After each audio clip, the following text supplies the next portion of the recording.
jsou automaty v Japonsku. Fungují úplně stejně jak ty naše, akorát že vůbec. Jsou trošičku jiný, to prodávají úplně všechno.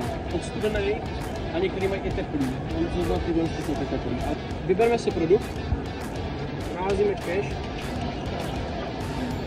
klikneme znovu. A rovnou nebudu testovat, jestli ten Mountain Dew chutná stejně jak tam v Česku, protože už jsme zjistili, že ani cola, ani Fanta nechutnají absolutně stejně jako to v Česku a jsou tady lepší.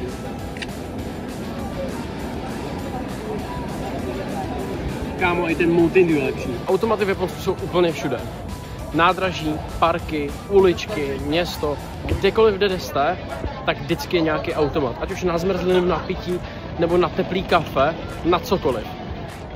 Prej tady jsou i na pizzu, my jsme zatím potkali třeba na vymačkaný čerstvý pomeranče. No a tohle